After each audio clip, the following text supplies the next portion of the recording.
ஒருவேளை இந்த சுழற்சி நாளைய தினம் நமக்கு சென்னை கிட்ட வருவதற்கு முன்பாக ஒரு யூட்டன், அதாவது அதோடைய திசை மாறுற நேரங்களில் ஒருவேளை ஒரு நிலை கொள்ளக்கூடிய சூழல் ஏற்பட்டால், உதாரணத்துக்கு நமக்கு கடந்த ஆண்டு மிக்ஸாம் புயல் வந்தது. மிக்ஸாம் புயலுக்கு பிறகாக தற்பொழுது வந்த பெஞ்சல் புயலும் கூட புயலாக உருமாவதற்கு முன்பாக இலங்கையினுடைய வடகடலோர பகுதிகள்கிட்ட நிலை கொண்டிருந்தது.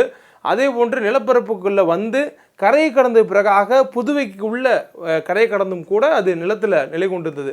இதுபோல் இந்த குறைந்த காற்றழுத்த தாழ்வு பகுதியும் ஒருவேளை சென்னைக்கு அருகில் அது திசை மாறுவதற்கு முன்பாக நிலை கொண்டால் நமக்கு மழைக்கான வாய்ப்பு மாறுபடும் என்பது வானிலை ஆய்வு மையத்துடைய எதிர்பார்ப்பு. அதனால் தொடர்ந்து இதை கண்காணித்து வர்றதாகவும், தொடர்ந்து ஒருவேளை இது அதிக மழைப்பொழிவை ஏற்படுத்தக்கூடிய வாய்ப்பை நள்ளிரவுக்குள்ளே ஏற்படுத்தினா நமக்கு மழைக்கான தீவிரத்தன்மையை பொறுத்து அந்த அறிவிப்புகள் கொடுக்கப்படும் என்பதும் வானிலை ஆய்வு சொல்லியிருக்கிறாங்க. நமக்கு நாளை ஸ்கூல் காலேஜில் லீவ் விடுற அளவுக்கு மழை இருக்குமான்னு பலருக்கு ஒரு எதிர்பார்ப்பு இருந்தது. அந்த அளவுக்கு மழையுடைய பாதிப்பு இருக்காது என்பது தான் தற்போதைய தகவல்.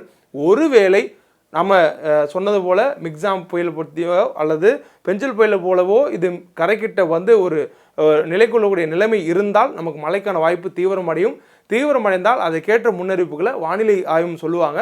அதன் அடிப்படையில் அடுத்த கட்ட நடவடிக்கைகளில் அரசும் மேற்கொள்வார்கள் என்பது தான் நம்ம வழக்கமான நடைமுறையாக பார்த்துருக்கோம். இப்போதைய சூழலில் இதுதான் நமக்கு இந்த காலகட்டத்தில் மழை தாமதமாக தொடங்கியதற்கும் அதனுடைய தீவிரத்தன்மை குறைந்ததுக்குமான காரணம்.